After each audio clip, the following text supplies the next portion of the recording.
Making calls to save Earth. Green forces, do you copy?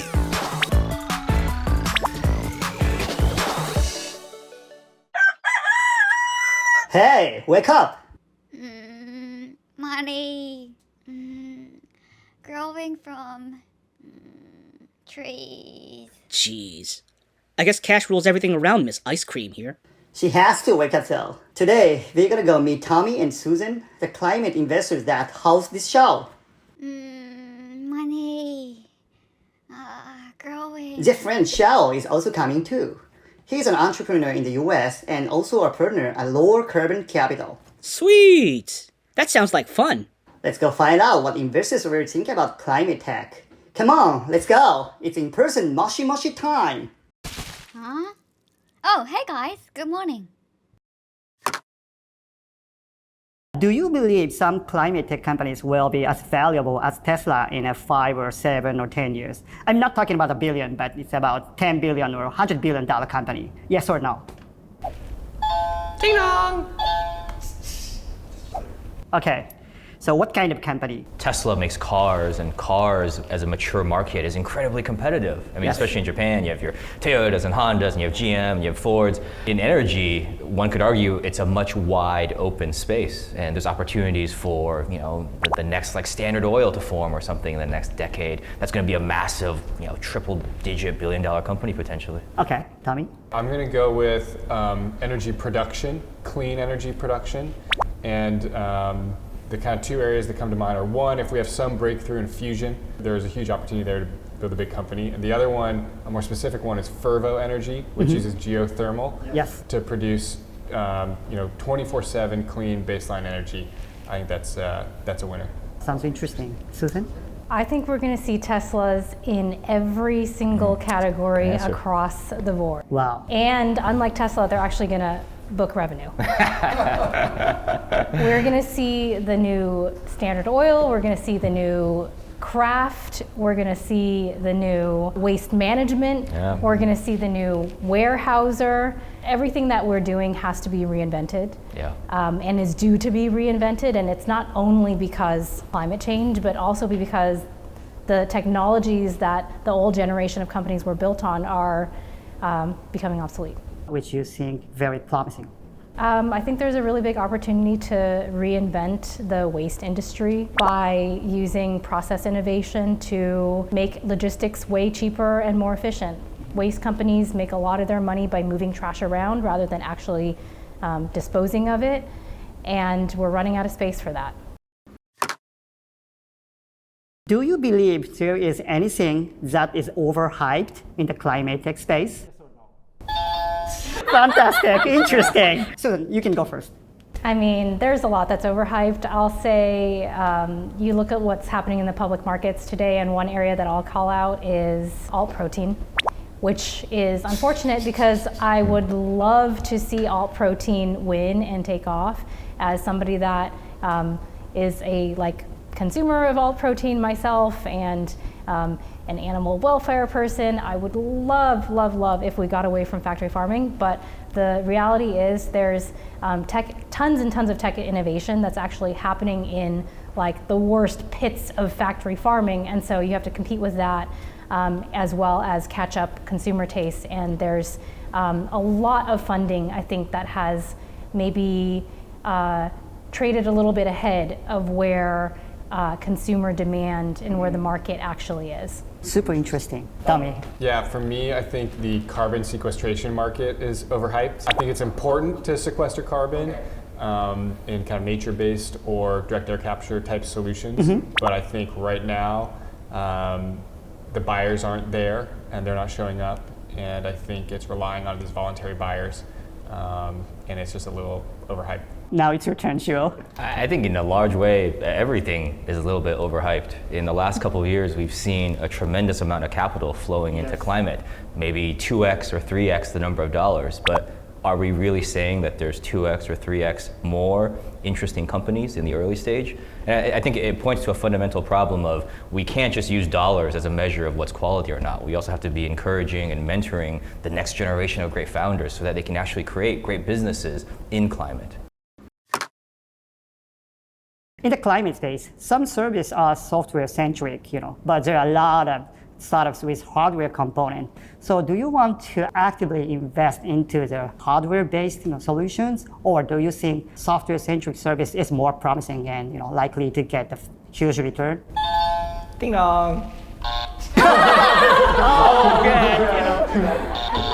Software didn't get us into this problem, and it's not going to get us all the way out of it. At the end of the day, climate change and climate tech is all about interfacing with the physical world. And while I think there is plenty of room for software to help us be more efficient and utilize more data in how we do that, we're talking about moving physical things here.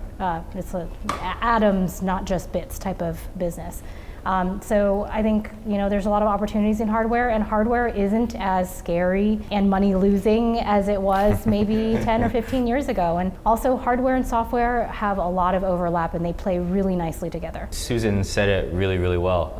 At the end of the day, maybe this is a false kind of dichotomy, right? I just care about whatever is going to help climate. Some of that's going to be software, some of that's going to be hardware. A lot of great companies are both, right?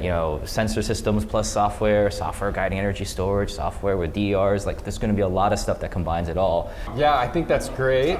Yeah, so we need to invest in hardware, but I don't want to invest in it. I think it is very hard. I think it's very challenging. Mm-hmm. I think software can just classically scale up a lot faster with lower kind of investment costs. So that's what I want to invest in, early stages. And then I'd also say that though the solutions need to interface with the Earth, we humans need to interface with the solutions, and software, kind of usable software, makes a big difference in that scenario. And so I think that there's a huge opportunity in software for climate. Susan or Shuo, can you persuade him to invest in hardware? Yes. In some or way? just share some great example to get a lot of return by investing. I don't think we need to, right? It's great that Tommy exists for all the great software founders out there, and we need him doing all that great stuff for the ecosystem, right? It's not like the wonderful thing about the ecosystem in Silicon Valley is it's deeply healthy, meaning that founders can go out there and pick and choose the people they want to work with that are going to give them unfair advantages. Tommy clearly has a lot of unfair advantages to help founders making great climate software and software. It's wonderful. I don't want to convince him. When I find hardware companies, I send them to Chef. Exactly, it's a win-win. You need to have investor company fit. Yeah, exactly. We hear about product market fit a lot, but you need to have investor company fit, and it is totally fine to pick your lane and stick to it. In fact, you have to do that as a founder. You have to do it as an investor who is also, by the way, a founder. Yeah. In many ways, and it's a great way to differentiate and to just lean into your strengths.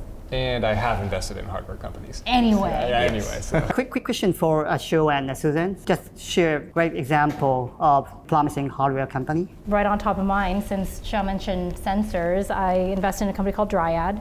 They do ultra early warning detection systems for wildfires. And so this company uses a combination of sensors, ultra low tech sensors, very cheap to manufacture.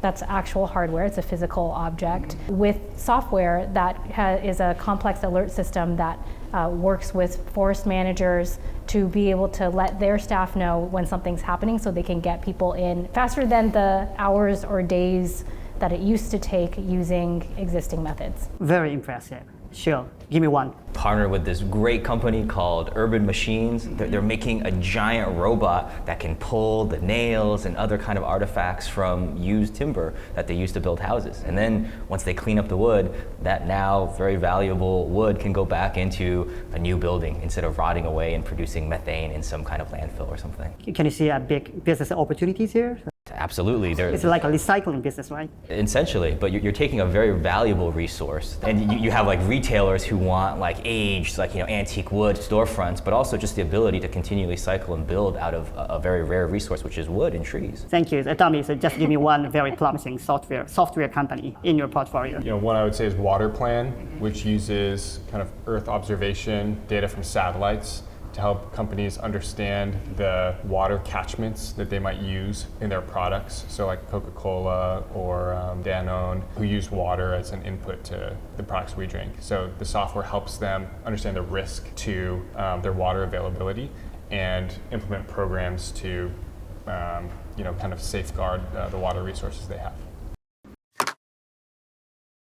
So next question about Silicon Valley. Do you believe Silicon Valley will continue serving as the most influential tech hub under the era of climate change or climate crisis? What do you think?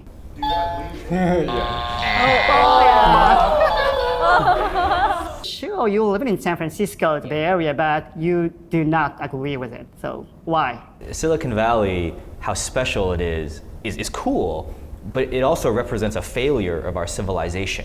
Why should this kind of innovative spirit be constrained to this one area? We become better as a species if that kind of ethos spreads everywhere, civilization threatening problems like climate change. We need to see this model duplicated all over the world and inspire all kinds of people to do these kind of risky but really, really impactful things. And that's what I hope will happen. Any great tech hub in the United States or even in European countries? I mean, I think we're starting to see the early days of it, right? Like Munich's exciting, London's exciting, and even in the US you have Miami and New York and other things coming up, and even in the other states, right? There's people, I think, looking for innovation everywhere, and that's great. That's really, really wonderful.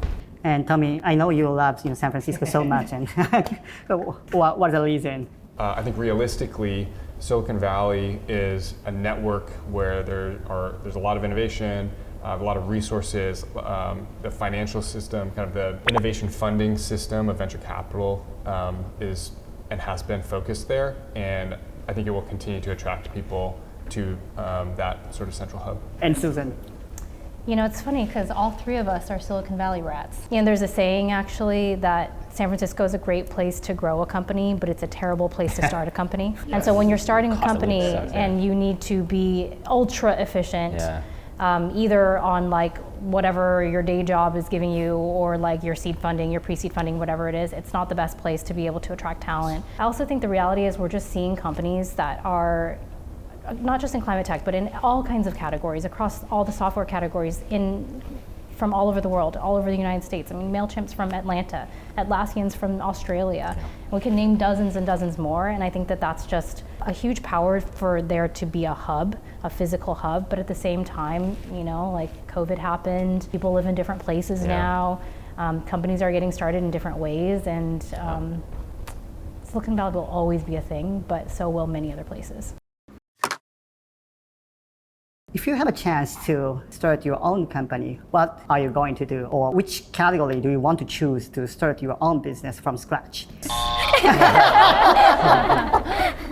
So, Tommy? I would say starting startups is really hard, and it's probably not the thing that I would do. But yeah, I think if I were to start one, I would probably do something I would aim for energy abundance and just, kind of throw my hat in the ring of trying to create just kind of limitless energy availability for, the world. I think that's, we would see massive kind of gains as a civilization through. I think in my journey in climate, the thing that I always feel unsatisfied about is the storytelling and the leadership from that ecosystem. I would love to do something that's geared towards the younger generations. I mean, I don't know exactly what that would be, but I would love to inspire and bring hope to especially the young people today so that they can better participate in this climate fight that we have. I want to tell people in the world that there's an opportunity right now to just get up and fight for something that makes sense and lay hold of their own futures. And even if there are enemies and bad guys out there doing bad things, there's an opportunity like never before to stand up and tell them to their face to fuck off, and we can actually do something to solve these kind of problems. I don't know if that's a media company or some kind of ed tech kind of thing, but that seems to me as the highest impact thing that I would like to work on. Well, I'm an investor and I love my job, but I don't think that everything has to be solved with a company. Sure. I think there are a lot of problems out there that need to be solved with policy, with activism, with volunteerism. Yeah. And if I were to start something, it would probably be after I make all my money as an investor. Something in one of those categories, which I think are often neglected by some of the best and brightest because they don't offer the kind of financial security that true. so many of us need. And so if you're able to get that security from something else, such as by being a really awesome, successful investor, then that's an enormous privilege to go and be able to devote the rest of your resources to those other areas. How long does it take to get there? So Well, I'm banking on 10 to 15 years, personally. Whew, that was fun. I definitely saw differences between solo VCs, funds, and entrepreneurs. They also spoke at an event called City Tech Tokyo. Check them out. yeah, we called that talk is about the food industry's inconvenient truths was also on stage too. Aww. Alright, guys. All that talking made me sleepy again. I think I'll go hit the sack. And dream about more money, right?